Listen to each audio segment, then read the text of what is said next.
సమావేశాల పేరు మీద నెత్తి మీద నీళ్లు జల్లుకుంటూ పోటీలు పడుతూ చేస్తున్నటువంటి ప్రయత్నాల్ని మనం చూస్తూ ఉన్నాం. ఒక మంత్రి గారు మొదటి పంప్ హౌస్కు బటన్ ఒత్తి నెత్తి మీద నీళ్లు జల్లుకొని భూమికి దండం పెట్టాడు. వెంటనే ఇంకో మంత్రి గారు వెళ్ళి తనకంటే ముందు క్రెడిట్ కొట్టేయాలని ట్రాక్టర్ నడుపుతూ వెళ్ళి ఇది నేనే చేస్తున్నట్టుగా ఇంకో మంత్రి గారు చెప్పారు. అసలు నేను కదా నీటిపారుదల మంత్రి అని నిన్న ఇంకో మంత్రి గారు పోయి ఆయన కట్టుకొత్తి ఇది నాది అని చెప్పి నా సొంతమని మూడవ మంత్రి గారు బయలుదేరినారు. ఇక ఈ ముగ్గురు మంత్రులు క్రెడిట్లో పోయి ఇప్పుడు 15వ తారీఖు నాడు ముఖ్యమంత్రి గారు పోతారట. ఇక రాష్ట్రంలో సీతారామ ఎత్తిపోతల పథకం ఈరోజు గౌరవ కేసీఆర్ గారు తన ఇష్టమైన ప్రాజెక్టుగా ఆయన గారు రూపొందించినటువంటి ఆయన గారు నిర్మించినటువంటి ఈ ప్రాజెక్టు పైన క్రెడిట్ కొట్టేయడానికి కాంగ్రెస్ ప్రభుత్వం ఆపసోపాలు పడతా ఉంది. ఈ ప్రభుత్వ వైఖరి గమనిస్తే ఎట్లా ఉందంటే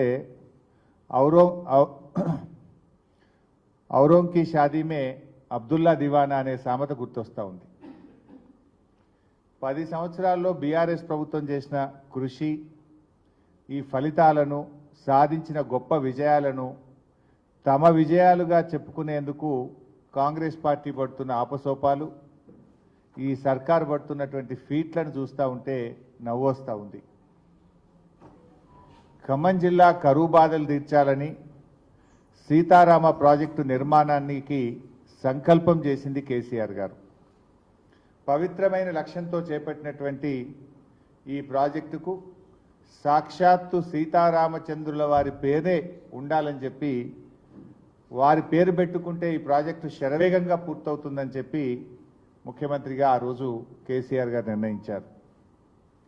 అనతి కాలంలో ఎన్నో అడ్డంకులు సృష్టించినప్పటికీ కూడా గత కాంగ్రెస్ నాయకులు కోర్టుల్లో కేసులు వేసి అనేక అడ్డంకులు సృష్టించే ప్రయత్నం చేసినా కూడా ఎప్పటికప్పుడు సమస్యల్ని పరిష్కారం చేస్తూ ఈ ప్రాజెక్టును వేగంగా నిర్మించే ప్రయత్నం చేసింది ఆనాటి బీఆర్ఎస్ ప్రభుత్వం. ఇవాళ ప్రభుత్వం మారినంత వల్ల ప్రారంభించే అవకాశం కాంగ్రెస్ పార్టీకి ముఖ్యమంత్రి రేవంత్ రెడ్డికి వచ్చింది. ఇక రిబ్బన్ కట్టింగ్ అవకాశం వచ్చింది కదా అని ప్రాజెక్టు కట్టినట్లు కటింగ్ ఇచ్చే ప్రయత్నం చేస్తే జనం నవ్వుకోరా? రిబ్బన్ కట్టింగ్ అవకాశం వచ్చిందని ప్రాజెక్టే తాము కట్టినట్లు కటింగ్ ఇచ్చే ప్రయత్నం చేస్తే ప్రజలు నవ్వుకుంటారు. ఇతరుల ఘనత తమ ఘనతగా చెప్పుకునేటువంటి వ్యక్తిని ఏమంటారు? పరాన్న జీవులు అంటారు. ఇంగ్లీష్లో అయితే పారాసైట్స్ అంటారు.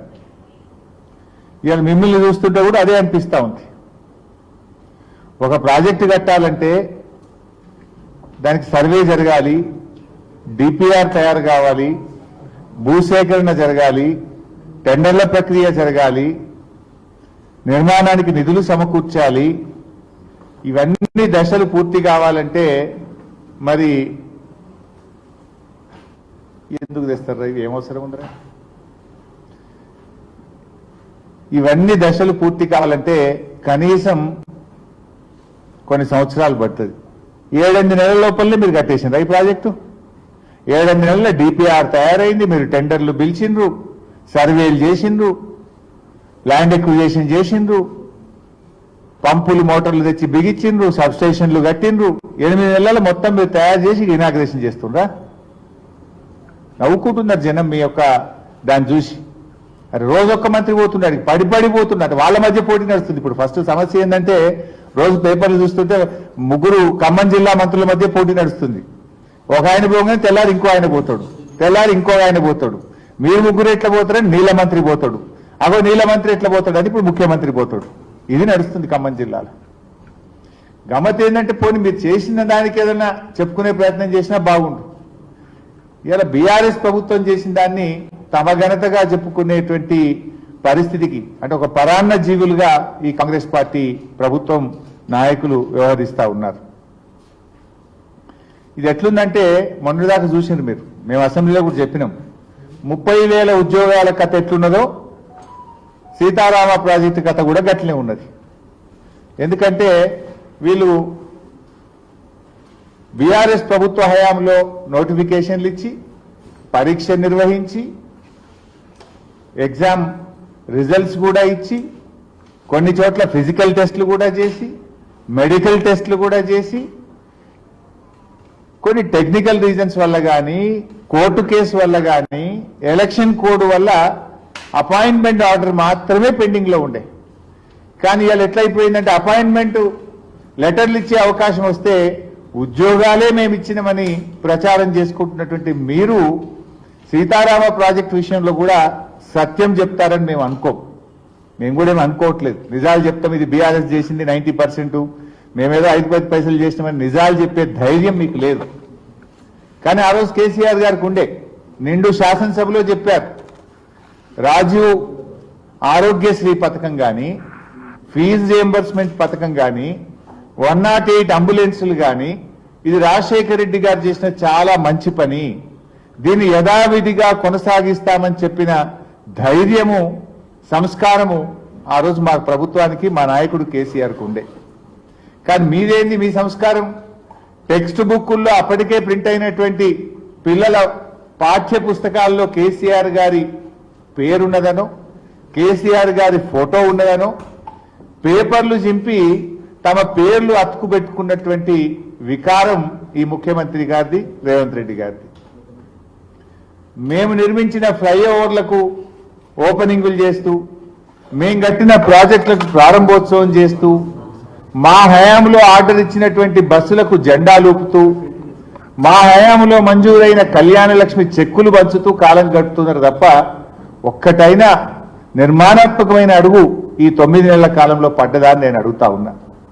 అంతకన్నా మీరు ఏం చేసిండ్రు అని నేను అడుగుతా ఉన్నా. ఇదంతా మీ మజ్బూరి, ఇంతకుమించి మీరు చేసేది కూడా ఏం కనబడతలేదు మాకు.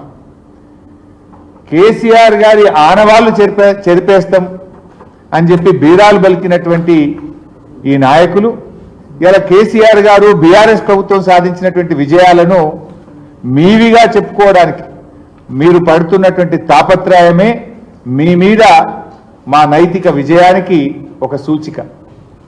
మీ తన్లాట చూస్తుంటే మేము ఆల్రెడీ నైతికంగా మేము గెలిచినట్టే.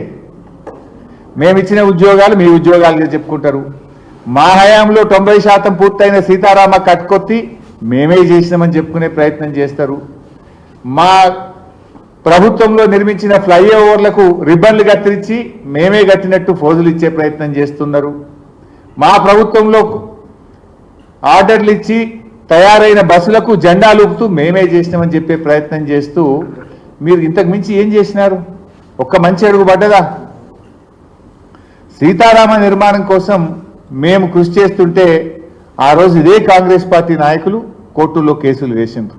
ఇది నేను చెప్తున్నదే కాదు, ఇక స్వయంగా తుమ్మల నాగేశ్వరరావు గారు ఆ రోజు ఏం చెప్పారో ఖమ్మం జిల్లా మంత్రి గారు మీరే వినండి ఒకసారి.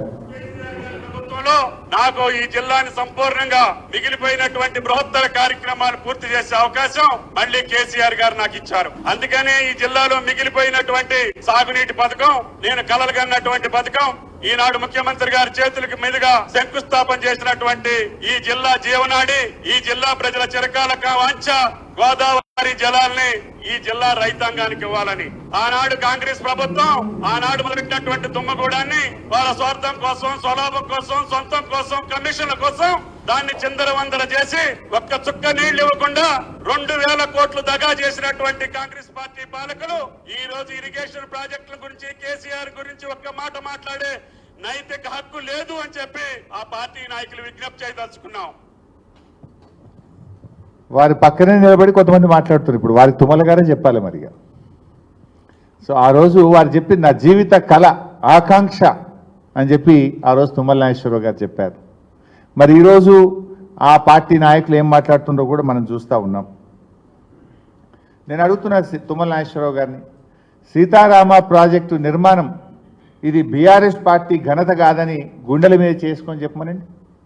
నిజంగా కేసీఆర్ లేకుండా ఇంకొకరుంటే అంత గొప్పగా ఖమ్మం జిల్లా గురించి, సీతారామ ప్రాజెక్టు గురించి రూపకల్పన జరిగేదా అని నేను అడుగుతా ఉన్నా. ఈరోజు ఇవాళ సీతారామ అనేటువంటిది కేసీఆర్ గారి కళ. ఇవాళ ఆయన కృషి ఫలితం. ఎందుకంటే వారు చాలా దూరదృష్టితో ఆలోచించారు. ఖమ్మం జిల్లాలో అప్పుడు వాళ్ళు ఆలోచించిన రాజీవ్ సాగర్, ఇందిరా సాగర్లో కూడా కొన్ని మండలాలు వదిలిపెట్టినారు, కొన్ని నియోజకవర్గాలు వదిలిపెట్టినారు. ప్రతి సంవత్సరం కూడా కృష్ణానదిలో ఆలస్యంగా నీళ్లు రావడం వల్ల ఒక పంటనే సాగు జరుగుతూ ఉంది. వానాకాలం జరిగేటువంటి పరిస్థితి లేకుండా పోయింది. ఆ జిల్లా గోదావరి నదిని ఒడిసి పట్టుకొని అత్యంత ఎక్కువ పరివాహక ప్రాంతం ఉన్నటువంటి జిల్లా ఖమ్మం జిల్లా. స్వాతంత్రం వచ్చినప్పటి నుంచి ఎంతోమంది పాలకులు, ఎన్నో పార్టీలు వచ్చిపోయినాయి, కానీ ఖమ్మం జిల్లాకు చుక్క గోదావరి నీళ్ళు ఇచ్చిన పాపాన పోలేదు. అందుకే కేసీఆర్ గారు ఖమ్మం జిల్లా 2 పంటలు పండాలే, 2 పంటలు పండేటువంటి జిల్లాగా ఖమ్మం జిల్లాను మార్చాలని చెప్పి వారు సీతారామ ఎత్తిపోతల పథకానికి రూపకల్పన చేసినారు. వాస్తవానికి గత రాజీవ్ సాగర్ కానీ ఇందిరా సాగర్లో వాళ్ళు పెట్టిన నీటి సామర్థ్యం 3000 క్యూసెక్కులు మాత్రమే. కానీ కేసీఆర్ గారు 9000 క్యూసెక్కులు ప్రతిరోజు తీసుకునే విధంగా సీతారామ రూపకల్పన చేసినారు. అంటే 3 అంతలు. మీరు 3000 క్యూసెక్కులు పెడితే 9000 క్యూసెక్కులు గోదావరి నుంచి తెచ్చే విధంగా కేసీఆర్ గారు ఆలోచించారు. ప్రాజెక్ట్ అంటే 100 ఏళ్ల కోసం కడతాం, ఏదో ఒక రోజు కోసమో ఓట్ల కోసమో ఆలోచించేది కాదు. భవిష్యత్ తరాల కోసం 100 ఏళ్ల తర్వాత ఉండేటువంటి అవసరాలను దృష్టిలో పెట్టుకొని ప్రాజెక్ట్ నిర్మిస్తారు. కేసీఆర్ గారు అటు కృష్ణా జలాలు రోజు రోజుకు తగ్గిపోతూ ఉన్నాయి. కృష్ణాలో నీళ్లు రాకపోయినా గోదావరి నీళ్లతో సాగర్ ఆయకట్టును కూడా సప్లిమెంట్ చేయాలని ఆలోచన చేశారు. ఖమ్మం జిల్లాలోని ప్రతి మండలానికి, ప్రతి గ్రామానికి, ప్రతి ఎకరానికి సాగునీరు అందించే విధంగా సీతారామ ప్రాజెక్టును రూపకల్పన చేసినారు. అంత గొప్పగా ఆలోచించింది. దీన్ని మేము చేసినామంటారు. ఏం చేసింది మీరు? ఇవాళ ఈ ప్రాజెక్టులో చూస్తే మెయిన్ కెనాల్లో, ప్రాజెక్టు మెయిన్ కెనాల్లో 8 ప్యాకేజీలు ఉన్నాయి. 8 ప్యాకేజీల్లో మా ప్రభుత్వం ఉన్నప్పుడే 5 ప్యాకేజీలు కంప్లీట్గా పూర్తయినాయి. మిగతా 3 ప్యాకేజీల్లో 80% పనిచేసి పెట్టినాం. మెయిన్ కెనాల్లో ఉండే 8 ప్యాకేజెస్లో 5 ప్యాకేజీలు అయితే ఇంటోటో పూర్తి చేశాం. మిగతా 3 ప్యాకేజీల్లో కూడా 80% పని పూర్తయింది. అంటే ఓవరాల్గా ప్రాజెక్ట్ చూస్తే 90% వర్క్ డన్. పంపులు, మోటార్లు అన్నీ కూడా అప్పుడే పెట్టినాం. వాళ్ళు ఇప్పుడు అలా మొదటి పంప్ హౌస్ కానీ, 2వ పంప్ హౌస్ కానీ, 3వ పంప్ హౌస్ కానీ వాళ్ళు ఏదైతే ఆన్లు చేస్తున్నారో, ఇలా కట్కలు ఒత్తుతున్నారో, పంప్ హౌస్ల నిర్మాణం కానీ, మోటార్లు బిగించడం కానీ, సబ్స్టేషన్ల నిర్మాణం కానీ, ఈ 3 పంప్ హౌజులు కూడా బీఆర్ఎస్ ప్రభుత్వ హయాంలో జరిగినవే. ఇది ఖమ్మం జిల్లా ప్రజలకు తెలుసు, యావత్ తెలంగాణ ప్రజలకు కూడా తెలుసు. కానీ ఇక వీళ్ళు మాత్రం అక్కడ పోయి ఏదో నెత్తి మీద నీళ్లు చల్లుకోగానే తమ పాపాలన్నీ పోతాయి అన్నట్టు ఇదంతా మేమే చేసినామని ప్రజలు నమ్మిస్తామని అనుకోవడం అది పొరపాటు. ఎందుకంటే ఆ ప్రాజెక్టు పేరే సీతారామ ప్రాజెక్టు. శ్రీరామచంద్రుడు సత్యవాక్ పరిపాలకుడు, సత్యానికి ధర్మానికి ప్రతిరూపమైన భగవంతుడు శ్రీరామచంద్రుడు.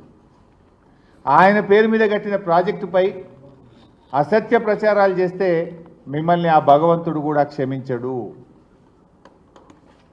మీరేదైనా నిజంగా నిర్మాణం చేసి మీ హయాంలో పూర్తి చేస్తే ఆ విజయాలు మీరు చెప్పుకోండి, మాకేం అభ్యంతరం లేదు. ఇతరుల ఘనతను తమ ఘనతగా చెప్పుకునే దారిద్ర్యం నుంచి బయటకు రావాలని నేను కాంగ్రెస్ పార్టీ నాయకులకు హితవు పలుకుతా ఉన్నా. ఈరోజు ఈ ప్రాజెక్టు గురించి నిన్న కూడా మంత్రి గారు ఉత్తమ్ కుమార్ రెడ్డి గారు అంటే అన్ని అబద్ధాలే చెప్పడం, దుష్ప్రచారం చేయడమే. కాళేశ్వరం మునిగిపోయింది అన్నారు, 1,00,000 కోట్లు మునిగిపోయినాయి అన్నారు. ఇప్పుడు నీళ్ళు వస్తలేవా? అట్లే నిన్నటి పేపర్లో, ఇది ఈరోజు పత్రిక, మంత్రి గారు మాట్లాడుతూ ఏమంటాడు, గత ప్రభుత్వం ఈ ప్రాజెక్టును ప్రారంభించిన నీటి కేటాయింపులు జరగలేదని, కాంగ్రెస్ ప్రభుత్వం వచ్చాకే కేంద్రంతో సంప్రదింపులు జరిపామని, తద్వారా ప్రాజెక్టుకు 67 టీఎంసీల నీటిని కేటాయించినట్లు ఉత్తమ్ కుమార్ రెడ్డి గారు చెప్పారట. ఇది కేంద్ర ప్రభుత్వం నుంచి వచ్చిన లెటర్లు. హైడ్రాలజీ క్లియరెన్స్, ఇది డేట్ వచ్చి హైడ్రాలజీ క్లియరెన్స్కు 3/4/2023, 3 ఏప్రిల్ 2023లో ప్రాజెక్టుకు 67 టీఎంసీల నీటిని కేటాయిస్తూ కేంద్ర జలవనరుల విభాగం సెంట్రల్ వాటర్ కమిషన్ ఇచ్చిన ఉత్తర్వు. రెండవది ఇంటర్ స్టేట్, ఒక ప్రాజెక్టుకు నీటి కేటాయింపులు జరగాలంటే ఆ నది మీద ఉన్నటువంటి ఇతర రాష్ట్రాలు కూడా ఒప్పుకొని ఇతర రాష్ట్రాల నుంచి కూడా కాన్సెంట్ తెచ్చి అప్పుడు కేంద్రంలో సెంట్రల్ వాటర్ కమిషన్ ఆ వాటర్ అలొకేషన్ చేస్తుంది.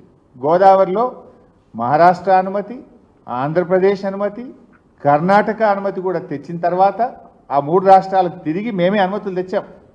ఆ 3 రాష్ట్రాల అనుమతులు తెచ్చిన తర్వాత సెంట్రల్ వాటర్ కమిషను ఎంత స్పష్టంగా చెప్పిందో కూడా మీకు చదివి వినిపిస్తా. ఇది డేట్ కూడా చెప్తా మీకు. 6/7/2023 అంటే 6th July 2023. All as planned utilization from the project is much below the 75% dependable net yield at project site, and downstream sanction utilizations have been duly taken care of.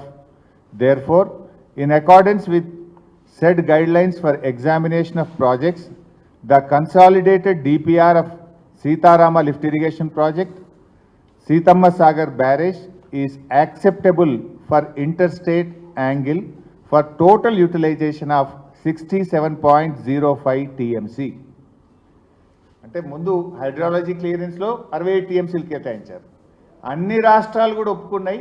మేము సెంట్రల్ వాటర్ కమిషన్లో interstate విభాగం కూడా 67.05 టీఎంసీల నీటిని వినియోగించుకోవడానికి మాకు ఎటువంటి అభ్యంతరం లేదు అని కేటాయిస్తూ కూడా ఇది సెంట్రల్ వాటర్ కమిషన్ నుంచి జూలై 2023లో వచ్చిన లేఖ. కానీ మంత్రి గారు అంటారు ఈ మేమేమి అప్లై చేయలేదట, ఈయన వచ్చిన 8 నెలల్లో దరఖాస్తు పెట్టిండట, 67 టీఎంసీల నీళ్లు తెచ్చిండట. అబద్ధాలు అంటే కనీసం అతికెట్టను ఉండాలి. ఇంత దిగజారినటువంటి రాజకీయాలు అవసరమా? ఈరోజు వాస్తవానికి మీ చరిత్ర, మీరు ఆనాడు 2005లో ఇందిరమ్మ సాగర్, రాజీవ్ సాగర్ అనే ప్రాజెక్టులు ప్రారంభించి 2014 దాకా మీరే అధికారంలో ఉన్నారు. 9 ఏళ్ళు అధికారంలో ఉంటే నీటి కేటాయింపులు కూడా చేయలే. ఒక ప్రాజెక్టుకు ఇంటర్ స్టేట్ అనుమతి కూడా మీరు తీసుకురాలేదు. ప్రాజెక్టుకు ఫారెస్ట్ క్లియరెన్స్ కూడా మీరు తీసుకురాలేదు. 9 ఏళ్లలో ప్రాజెక్టు పూర్తి చేయడం కాదు, 9 ఏళ్లలో కనీసం అనుమతులు కూడా తేనటువంటి ఘనత ఈ కాంగ్రెస్ ప్రభుత్వాన్ని. 2005 to 2014 ఇదే బట్టి విక్రమార్క గారు డిప్యూటీ స్పీకర్గా క్యాబినెట్ ర్యాంకులో ఉన్న ఆ రోజు ఖమ్మం జిల్లా ప్రాజెక్టును మీరు పట్టించుకోకపోవడం వల్ల 9 ఏళ్లలో అనుమతులు కూడా మీరు సాధించలేదు. ఇవాళ ఈ ప్రాజెక్టు ఏ రకంగా చూసినా గతంలోని ఇందిరాసాగర్, రాజీవ్ సాగర్ల కంటే ఈ యొక్క ప్రాజెక్టు ఖమ్మం జిల్లాకు ఒక వరప్రదాయం. మీరు చూస్తే ఈరోజు ఇందిరాసాగర్ అంతర్రాష్ట్ర ప్రాజెక్టుగా మారిపోయింది. దాని హెడ్ వర్క్స్ ఏమో ఆంధ్రాలు ఉంటాయి, పారకం తెలంగాణలో ఉంటుంది. అంటే ప్రతిరోజు ఆంధ్ర మీద ఆధారపడి మనకు నీళ్ళు వచ్చేటువంటి పరిస్థితి. ఆ సమస్యను తొలగించడం కోసం మనము ఇందిరాసాగర్, రాజీవ్ సాగర్లను మార్చుకొని రీఇంజనీరింగ్ చేసుకొని సీతమ్మ సాగర్ ప్రాజెక్టును మనము ఈ ప్రాజెక్టును రూపకల్పన చేసుకున్నాం. ఆ రోజు రాజీవ్ సాగర్, ఇందిరాసాగర్లో 10 పంపింగ్ స్టేషన్లు ఉండే. ఎక్కువ పంపింగ్ స్టేషన్లు ఉంటే ఎక్కువ సమస్యలు వస్తాయి. కేవలం దాన్ని 4 పంపింగ్ స్టేషన్లకే తగ్గిస్తూ మనము ఈ ప్రాజెక్టును రూపకల్పన చేసుకున్నాం. ఆ రోజు ప్రాజెక్టులో ఉన్న ఆయకట్టు చూస్తే 3,24,000 ఎకరాలు ఉంటే ఇవాళ 6,74,000 ఎకరాలకు ఆయకట్టు కూడా పెంచుకోవడం జరిగింది. ఆ రోజు 27 టీఎంసీల నీటి కేటాయింపు ఉంటే ఇవాళ 67 టీఎంసీల నీళ్లను కేటాయించింది బీఆర్ఎస్ ప్రభుత్వం. ఆ రోజు బ్యారేజ్లో 1.2 నిల్వ సామర్థ్యం ఉంటే దాన్ని 36 టీఎంసీల నిల్వ సామర్థ్యానికి దుమ్ముగూడెం బ్యారేజ్ దగ్గర మనం పెంచుకున్నాం. మరి ఆ రోజు ఖమ్మం జిల్లాలోని తిరుమలాయిపాలెం కానీ, కూసుమంచి కానీ, నెలకొండపల్లి మండలం కానీ, ఖమ్మం రూరల్ మండలం కానీ, ముదిగొండ మండలానికి చుక్క నీరిచ్చే అవకాశం లేకుండే. ఆ రోజు రాజీవ్ సాగర్, ఇందిరా సాగర్లో కొన్ని మండలాలను కొన్ని నియోజకవర్గాల్ని వదిలిపెట్టినారు. అవి కరువు పీడిత ప్రాంతాలు, తాగడానికి నీళ్లు లేక కష్టపడ్డటువంటి ప్రాంతాలకు ఆ రోజు మీరు అవకాశం కల్పించలే. కానీ సీతారామ ప్రాజెక్టులో ఈ తిరుమలాయపాలెం, కూసుమంచి, నేలకొండపల్లి, ఖమ్మం రూరల్, ముదిగండతో పాటు ప్రతి ఎకరానికి ఖమ్మం జిల్లాలో నీళ్ళు వచ్చే విధంగా మేము రూపకల్పన చేసుకోవడం జరిగింది.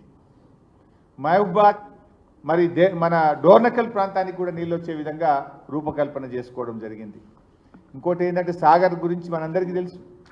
ఇప్పుడు పైన కర్ణాటక ఆల్మట్టి కట్టిన తర్వాత, పైన యూటిలైజేషన్ పెరిగిన తర్వాత ఆగస్టు సెప్టెంబర్లో కానీ మనకు నాగార్జున సాగర్కు నీళ్ళు వస్తలేవు. అంటే మొదటి పంట పోతూ ఉంది. ప్రతిసారి నాట్లు ఎప్పుడైనా వచ్చినా ఆలస్యంగా పడతా ఉన్నాయి.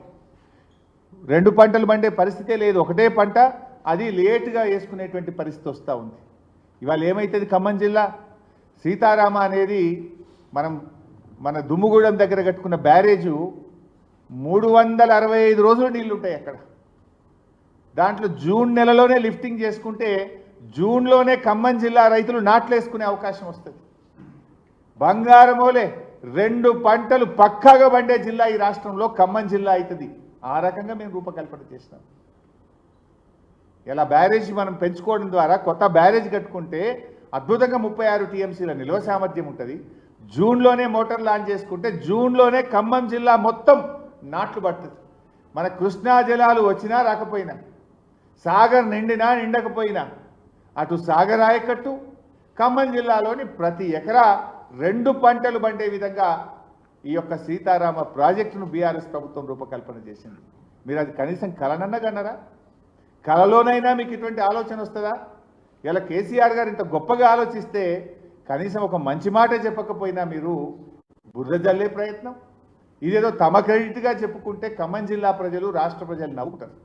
ఏం చేసిందని మీరు ఇవాళ పాలేరు కానీ, వైరా కానీ, లంకా సాగర్ రిజర్వాయర్లు స్టెబిలైజ్ అవుతాయి.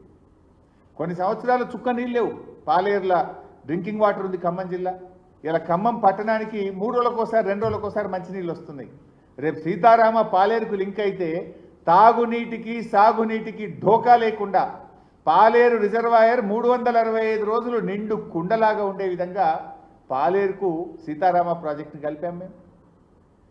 సాగర్లో నీళ్లున్నా లేకపోయినా, కృష్ణాలో వరద వచ్చినా లేకపోయినా, పాలేరు, వైరా, లంకా సాగర్ రిజర్వాయర్లు 365 రోజులు గోదావరి జలాలతో కలకలలాడే విధంగా తెచ్చాం. ఈ 3 రిజర్వాయర్లే కాదు, ఖమ్మం జిల్లాలో ఉండే 3000 చెరువులకు ఈ ప్రాజెక్టు ద్వారా లింక్ చేయడం జరిగింది. ఈ 3000 చెరువులు, ఈ 3 రిజర్వాయర్లు ఇవన్నీ కూడా ఇంటర్లింక్ చేసి అటు సాగర్ ఆయకట్టుకు, కొత్త ఆయకట్టుకు కూడా నీళ్లు ఇచ్చే విధంగా రూపకల్పన చేసినాం. చాలా సందర్భాల్లో టెయిల్ ఎండ్ అయి ఖమ్మం జిల్లాకు సాగర్ నీళ్లు రాక పంటలు ఎండిపోయిన పరిస్థితులు, రైతులు ధర్నాలు చేసినటువంటి పరిస్థితులు. ఆ ప్రజల కళ నెరవేర్చాలని 3,40,000 ఎకరాల సాగర్ ఆయకట్టు సీతారామ ప్రాజెక్టు ద్వారా స్థిరీకరణ చేసేటువంటి ప్రయత్నం కూడా చేశాం. ఆనాడు రాజీవ్ సాగర్, ఇందిరా సాగర్లో జల విద్యుత్ ఉత్పత్తి లేదు. కానీ ఈరోజు సమ్మక్క బ్యారేజ్లో, ఈరోజు సీతమ్మ బ్యారేజ్లో 280 మెగావాట్ల విద్యుత్ ఉత్పత్తికి కూడా మనం సీతమ్మ బ్యారేజ్లో రూపకల్పన చేయడం జరిగింది. ఇవాళ కేంద్రం నుంచి కూడా అటవీ అనుమతులు కానీ, హైడ్రాలజీ క్లియరెన్స్ కానీ, ఇంటర్స్టేట్ క్లియరెన్స్ కానీ, మోటా క్లియరెన్స్ కానీ అనేక అనుమతుల్ని కూడా సీతమ్మ సాగర్కు, ఈ ప్రాజెక్టుకు కూడా బీఆర్ఎస్ ప్రభుత్వం సాధించింది. అంతేకాకుండా స్వయంగా కేసీఆర్ గారే ఆనాటి జల విద్యుత్ శాఖ మంత్రి దగ్గరికి వెళ్ళి మరి వారితో కూర్చొని భరత్ సింగ్ షెకావత్ గారితో మాట్లాడి ఈ ప్రాజెక్టుకు అనుమతులు సాధించారు. స్వయంగా ముఖ్యమంత్రిగా తానే పలుసార్లు కేంద్ర జలవనరుల మంత్రి గారి దగ్గరికి వెళ్ళడం జరిగింది. మరి అదేవిధంగా ఆ రోజు రాజీవ్ సాగర్, ఇందిరా సాగర్లో 18 కిలోమీటర్ల కిన్నెరసాని అభయారణ్యం ఉండే wild life forest. Wild life forest ఉంటే దానికి సుప్రీంకోర్టు అనుమతి ఇవ్వాలి. 2005లో మీరు ప్రాజెక్టు కొబ్బరికాయ కొట్టి 2014 వరకు అధికారంలో ఉంటే 9 ఏళ్లలో వైల్డ్ లైఫ్ క్లియరెన్స్ కూడా మీరు తీసుకురాలి. ఖమ్మం జిల్లాకు నీళ్ళు ఇచ్చే ఉద్దేశం మీకు లేకుండే, మీకు ఆ సిన్సియారిటీ లేకుండే. 9 ఏళ్ళు మీరు అధికారంలో ఉన్న ప్రాజెక్టు పనులు పక్కన పెట్టండి, కనీసం వైల్డ్ లైఫ్ ఫారెస్ట్ క్లియరెన్స్ అనేది తెచ్చిందా? ఆ రాజీవ్ సాగర్ ఇందిరా సాగర్ను వైల్డ్ లైఫ్ ఫారెస్ట్లో ఇరికిచ్చారు మీరు. కానీ ముఖ్యమంత్రి గారు ఆనాడు కేసీఆర్ గారు ఆలోచించి వైల్డ్ లైఫ్ ఫారెస్ట్ నుంచి బయటకు తీసుకొచ్చి సీతారామ ప్రాజెక్టుకు మనము ఎలాంటి ఇబ్బందులు లేకుండా అన్ని అనుమతులు తెచ్చింది ఇవాళ బీఆర్ఎస్ ప్రభుత్వం. ఆ రోజు పైప్ లైన్లు మీరు 77 కిలోమీటర్లు పెట్టారు. మెయింటెనెన్స్ ప్రాబ్లమ్స్ వస్తాయి. ఆ ప్రెషర్ మెయిన్స్ను 77 కిలోమీటర్ల నుంచి 8.5 కిలోమీటర్లకు తగ్గించింది కూడా బీఆర్ఎస్ ప్రభుత్వం.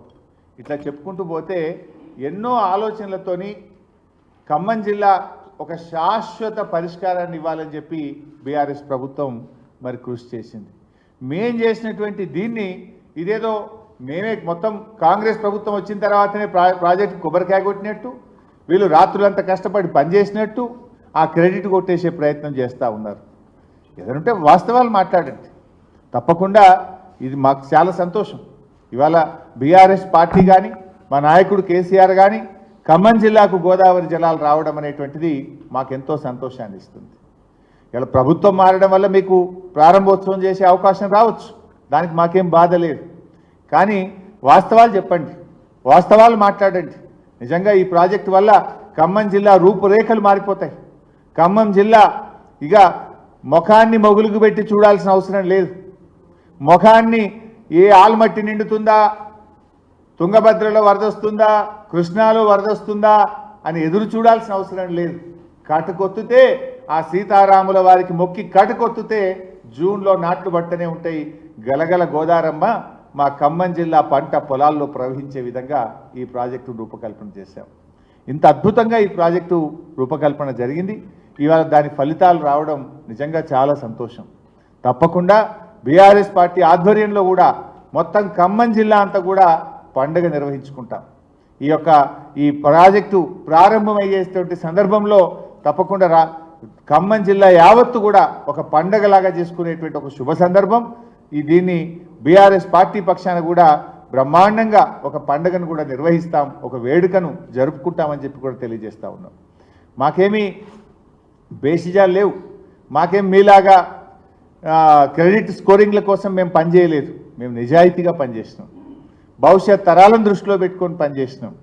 ఏం చేసినా ఈ రాష్ట్రం 100 ఏళ్ల పాటు మరి చల్లగా ఉండాలి, రైతులకు మేలు జరగాలి, భవిష్యత్ అవసరాలు దృష్టిలో పెట్టుకొని పనిచేసినాం తప్ప మేము తాత్కాలికమైన పని చేయలేదు.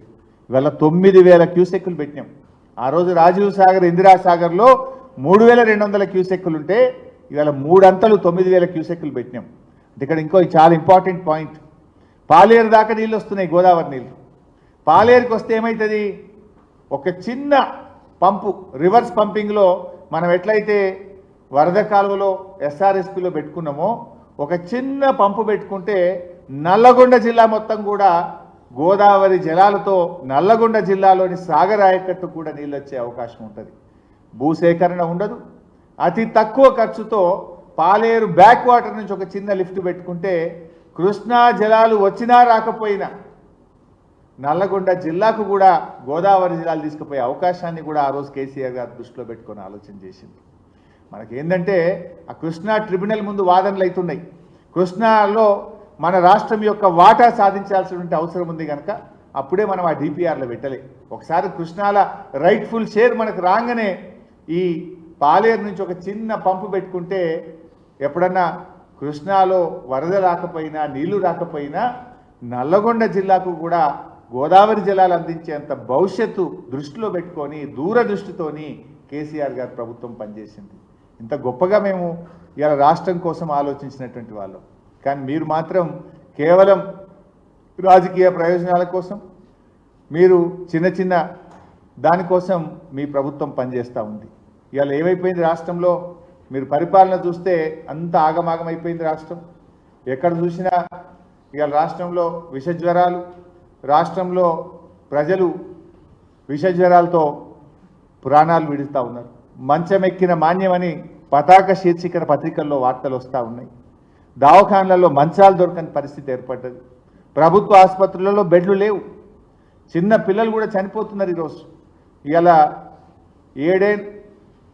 8 నెలల బాలుడు కూడా ఈరోజు విషజ్వరంతో మరి చనిపోయినటువంటి పరిస్థితి. ప్రజ్వల్ అనేటువంటి 8 నెలల బాబు డెంగ్యూతో చనిపోయిన పరిస్థితి. ఆసిఫాబాద్ జిల్లా గండిపేట గ్రామంలో 32 ఏళ్ల కాశీనాథ్, 18 ఏళ్ల పూజ అనే అమ్మాయి కూడా విషజ్వరాలతో చనిపోయింది. రాష్ట్రంలో దాదాపు 3000 డెంగ్యూ కేసులు నమోదైనాయి. వేలాది మంది చికెన్ గునియా, వైరల్ ఫీవర్స్, విషజ్వరాలతో ప్రజలు బాధపడతా ఉన్నారు. అంటే గందరగోళం అయిపోయింది. దవాఖానాల మందులు లేవు. ప్రజలు చాలా ఇబ్బంది పడుతున్నటువంటి పరిస్థితి ఉన్నది. ప్రజలు విలవిల్లాడుతున్నటువంటి పరిస్థితి ఉంది. పసికందులను కుక్కలు విక్క తింటున్నాయి. హాస్పిటళ్లలో మందులు లేవు. పల్లెల్లో పారిశుద్ధ్యం పడికేసింది. 8 నెలల్లో అంతా ఎటమటం అయిపోయింది. గురుకులాల్లో మా అక్క చెప్తుంది ఎలుకలు కొరుకుతున్నాయి పిల్లలు. గురుకులాల్లో విషాహారం తిని ప్రతిరోజు పేపర్లో చూడండి 30 మందికి మరి ఆసుపత్రుల పాలైంది, 20 మంది ఆసుపత్రుల పాలైంది. ఇక్కడ విషాహారం తిన్నారు, ఎలుకలు పడ్డాయి, బల్లులు పడ్డాయి, పిల్లలకు బయలు వాంతులు పెట్టినాయి. ఏదో ఒక గురుకుల పాఠశాల, ఎస్సీ గురుకులమో, మైనార్టీ గురుకులమో, బీసీ గురుకులమో నిత్య కృత్యం అయిపోయింది రాష్ట్రంలో. ఆనాడు మా ప్రభుత్వం ఉన్నప్పుడు ఎప్పుడన్నా 6 నెలలకో ఏడాదికో ఒక్క చోట జరిగితే వీళ్ళు రాద్ధాంతం చేద్దురు. కానీ ఇలా అసలు గురుకులాల్లో పిల్లలు అనారోగ్యం పాలైనరు. కానీ ఒక్క రోజు ఉంటే ఒట్టు, ప్రతిరోజు ఏదో ఒక గురుకులంలో విషాహారం తిన్నారు, పిల్లలకు జ్వరాలు వచ్చినాయి, బయలువాంతులైనాయి, దవాఖానలు పడ్డారు, ఆగమాగమవుతున్నారు. ఇలా అన్నం కారం మెతుకులతో పిల్లలు తినే ఫోటోలు కూడా చూసినాం కదా మనం. కనీసం వాళ్ళకు తిండి కూడా సరిగా పెట్టలేరు. కారం వేసుకొని, నూనె వేసుకొని అన్నం మెతుకులు పిల్లల్ని తినేటువంటి పరిస్థితి ఈరోజు ఈ ప్రభుత్వం తీసుకొచ్చింది. అంటే పాలన పడకేసింది. మీరు ఎంతసేపు మార్కులు, స్కోరింగులు, బ్రేకింగులు, గోబల్స్ ప్రచారము, దుష్ప్రచారాల మీద దృష్టి పెట్టింది తప్ప మీరు ఈ పబ్లిసిటీ స్టంట్స్, నేను ఇకనైనా దిగండి, పబ్లిసిటీ స్టంట్స్ మానండి, గవర్నెన్స్ మీద దృష్టి పెట్టండి అని నేను ప్రభుత్వాన్ని కోరుతా ఉన్నాను. ఎందుకంటే మీరు నిజంగా గవర్నెన్స్ మీద దృష్టి పెడితే ప్రతిరోజు సంక్షేమ హాస్టళ్లలో పిల్లలు ఆసుపత్రుల పాలు కారు కదా. రాష్ట్రంలో మలేరియా, డెంగ్యూ, వైరల్ ఫీవర్స్ ఇంతగా ప్రబలై కదా. జ్వరం సర్వే అని పెట్టిండ్రు, అది తూతూ మంత్రం నడిచింది. జ్వరం సర్వే అంతా తూతూ మంత్రంగానే నడిచింది తప్ప ఎక్కడైతలేదు. మీరు లిక్కర్ టార్గెట్ల మీద దృష్టి పెట్టింది గవర్నమెంట్. సీరియస్ పని చేస్తుంది గవర్నమెంట్. ఎడ పని చేస్తుందంటే నువ్వు వైన్ షాప్ వాళ్ళకి ఫోన్లు చేసి లోడ్ ఎత్తుతావా అని అధికారులు బెదిరిస్తున్నారు. ఇది కూడా పతాక శీర్షికల వార్తలు వస్తున్నాయి. వైన్ షాపులకు టార్గెట్లు పెట్టి లిక్కర్ ఆదాయం పెంచడం మీద ఉన్న శ్రద్ధ ప్రజల ఆరోగ్యాన్ని కాపాడే విషయంలో ఈ ప్రభుత్వానికి లేకుండా పోయింది. టార్గెట్లు పెట్టి మరీ వైన్ షాపులను, బార్లను బెదిరించి ప్రజలకు ఇంకా తాగించండి, అమ్మండి అని బెదిరించి ఇలా వైన్ షాపులకు లోడ్ల మీద లోడ్లు బుకింగ్లు పెట్టి చేపిస్తున్నటువంటి ప్రభుత్వం. దాని మీద మీకు శ్రద్ధ ఉన్నది. ఇలా ప్రభుత్వ సంక్షేమ హాస్టల్లో పిల్లలు పడుతున్న కష్టాల మీద ఏ మంత్రి కూడా పోతలేడు. ఓ హాస్టల్లో పోయి ఒక మంత్రి అన్నం తిన్నాడా?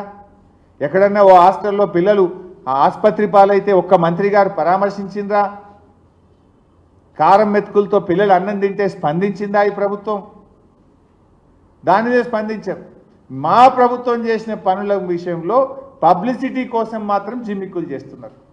వచ్చిన బీఆర్ఎస్ ప్రభుత్వం చేసిన పనులకు నీళ్లు మేమిచ్చినాం, మేం చేసినామని చెప్పి ప్రయత్నం చేసే తన్లాటుంది. నిన్న కూడా ఆర్మూర్ల కుక్కలు కొరికినాయట. నిన్న 7 మందిని ఆర్మూర్ల కుక్కలు కొరికితే 3 సీరియస్ ఉన్నారని పొద్దుగాలేదో పేపర్లో వార్త చదివిన. ఇది పరిస్థితి. ఒకవైపు కుక్కలు బిక్క తింటున్నాయి, ఇంకోవైపు దోమలు కుడుతున్నాయి, డెంగ్యూ ఫీవర్స్, వైరల్ ఫీవర్స్, హాస్టళ్లలో ఆగమాగం ఉన్న పరిస్థితి, ఎలుకలు కొరుకుతున్నాయి. దీని మీద మీరు ఎవరు దృష్టి పెట్టలేదు. Is it the way? ఇదా ప్రభుత్వాన్ని నడిపించేటువంటి తీరు? దాని మీద దృష్టి పెట్టండి. ఇలా మలేరియా, డెంగ్యూ, వైరల్ ఫీవర్స్తో ప్రైవేట్ ఆసుపత్రులకు పోయి ప్రజలు చాలా ఇబ్బంది పడుతున్నారు. చాలామంది పేదవాళ్ళు అప్పుల పాలవుతున్నటువంటి పరిస్థితి ఈరోజు రాష్ట్రంలో చూస్తూ ఉన్నాం. మీ పుణ్యమాని సర్పంచులు అప్పుల పాలైనరు, పంచాయతీ సెక్రటరీలు అప్పుల పాలైనరు. ఇదైతే దేశంలో ఫస్ట్ టైం. ఎప్పుడైనా సర్పంచులకు కొన్ని పెండింగ్ బిల్లులు ఉన్నాయి, మనం విన్నాం. కానీ ఈరోజు రాష్ట్రంలో పంచాయతీ సెక్రటరీలకు కూడా పెండింగ్ బిల్లులు ఉన్నాయి. I'm challenging this government. ఈ రాష్ట్రంలో ఏ గ్రామ పంచాయతీ కనపోండి అప్పులు లేని పంచాయతీ సెక్రటరీ ఉంటే ఒట్టు. కాలిపోయిన బుగ్గలేనికో, డీజిల్ పోయడానికో, బ్లీచింగ్ పౌడర్కో, గడ్డి మందు కొనడానికో, ట్రాక్టర్ల డీజిల్ పోయడానికో ప్రతి సెక్రటరీ 1,00,000 నుంచి 3,00,000 రూపాయలు అప్పుల పాలైపోయారు. సర్పంచుల్ని అప్పుల పాలు చేస్తుంది, సెక్రటరీలను కూడా అప్పుల పాలు చేస్తుంది. పంచాయత్ సెక్రటరీలను అప్పులపాలు చేసిన ఘనత మాత్రం రికార్డు ఈ దేశంలో ఈ కాంగ్రెస్ ప్రభుత్వంది రాష్ట్రంలో. ఏ సెక్రటరీనైనా మీరు పోయి అడగండి, ఏ ఊళ్ళోనైనా అడగండి, నేను రమ్మంటే రావడానికి రెడీగా ఉండి వస్తారా మా కాన్స్టిట్యూన్సీకి రండి, పోదామా ఏ గ్రామానికో చెప్పండి. అప్పుల పాలు కానీ సర్పంచ్ లేడు, అప్పుల పాలు కానీ పంచాయతీ సెక్రటరీ లేడు. దమ్ముకొచ్చిండ్రు వాళ్ళు కూడా. ఇక మేము డీజిల్ పోయలేమని చేతులు ఎత్తితే ఇవాళ దోమలు పెరిగి ఈగలు పెరిగి వైరల్ ఫీవర్స్తో ప్రజలు బాధపడుతుంటే కూడా ఈ ప్రభుత్వం పట్టించుకున్న పరిస్థితి లేదు. Thank you.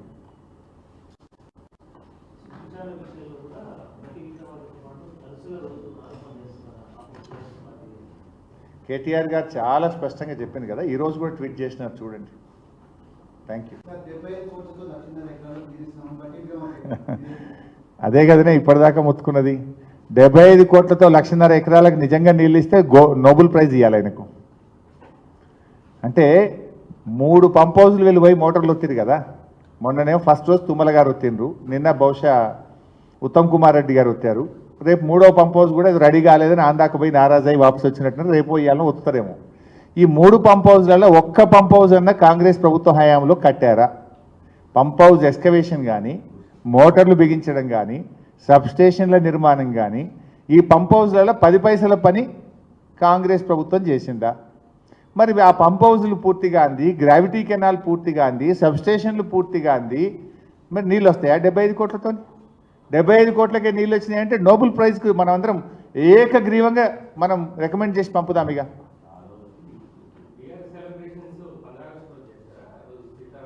ఎప్పుడైతే ఖమ్మం జిల్లా ప్రజలకు గోదావరి జలాలు అందుతాయో ఆ రోజు మేము తప్పకుండా సెలబ్రేట్ చేస్తాం. నిజంగా పండగ ప్రజల పండగే బీఆర్ఎస్ పండగ. మాకు ప్రజల ఆనందమే బీఆర్ఎస్ పార్టీ ఆనందం. ఖమ్మం ప్రజల చిరకాల కోరిక, ఖమ్మం ప్రజల ఆకాంక్ష నిజమైంది. అంతకంటే గొప్పదేంది? స్వాతంత్రం వచ్చిన తర్వాత కాంగ్రెస్ ప్రభుత్వాలు, తెలుగుదేశం ప్రభుత్వాలు, ఎందరో పాలకులు వచ్చిపోయింది. చుక్క నీళ్లు, గోదావరి నీళ్లు ఖమ్మం జిల్లా ప్రజలకు అందినాయా? ఇవాళ భక్త రామదాస్ అయినా, సీతారామ ప్రాజెక్ట్ అయినా అది కేసీఆర్ ఘనత, బీఆర్ఎస్ ఘనత. భక్త రామదాస్ ద్వారా పాలేరుకు నీళ్లు అందించిందంటే అది కేసీఆర్ గారు. ఇవాళ సీతారామ ప్రాజెక్ట్ ద్వారా నీళ్ళు అందినాయంటే అది కేసీఆర్ గారు. అండ్ మేము ఒక్క నీళ్ళు కాదు ఇది. నేను హానెస్ట్లీ ఐఎమ్ సెయింగ్, ఖమ్మం జిల్లా ప్రజలు నిజంగా వాళ్ళ పరిస్థితి మనమే చాలాసార్లు చూసాం. మధ్యలో పోయిన తర్వాత పశువులకు వదిలేస్తే పోయిన యాసంగి ఏమైంది? మొన్న యాసంగి పంట నీళ్లు రాక ఖమ్మం జిల్లా ప్రజలు యాసంగి పంట బీడుబడ్డాయి పొలాలన్నీ. ఎవరన్నా ఆశపడి వేసిన వాళ్ళు మధ్యలో గొర్రెలు మేకలకు పశువులకు వదిలిన పరిస్థితి చూసాం. కానీ రేపు సీతారామ ప్రారంభమైన తర్వాత ఖమ్మం జిల్లాలో ఇంచు భూమి కూడా ఖాళీ కనబడదు. ఇక ముఖాన్ని అటు సాగర్ వైపో, ఆల్మట్టి వైపో, శ్రీశైలం వైపో చూడాల్సిన అవసరం లేదు. సీతారామ దేవుడికి మొక్కి కట్కొత్తుతే 2 పంటలు పండే పరిస్థితి ఇలా ఖమ్మం జిల్లాలో తెచ్చింది కేసీఆర్ గారు. అటు సాగర్ ఆయకట్టును, ఖమ్మంలోని ప్రతి ఎకరానికి కరువు పీడిత ప్రాంతాలు, ఆ ప్రాంతాలకు కూడా నీళ్ళు వస్తాయి. ఖమ్మంలోని ప్రతి చెరువును సప్లిమెంటేషన్ చేయబోతున్నాం. ఖమ్మంలో ఉన్న మీడియం ఇరిగేషన్ ప్రాజెక్టులకు సప్లిమెంటేషన్ చేయబోతా ఉన్నాం. అంటే ఒక బహుళార్థక ప్రాజెక్టు. అటు విద్యుత్ ఉత్పత్తి అవుతుంది, సప్లిమెంటేషన్ అవుతుంది, త్రాగునీరు వస్తుంది, సాగునీరు వస్తుంది, సాగునీరులో కొత్త ఆయకట్టు వస్తుంది, పాత సాగర్ ఆయకట్టును కూడా సప్లిమెంట్ చేసే విధంగా రూపకల్పన చేశాం. ఇంకా ఒక అడుగు ముందుకేస్తే ఒక చిన్న లిఫ్టుతో అతి తక్కువ ఖర్చుతో నల్లగొండ జిల్లా సాగర్ ఆయకట్టును కూడా సస్యశ్యామలం చేసే విధంగా ఈ ప్రాజెక్టులో రూపకల్పన చేశాం. Thank you.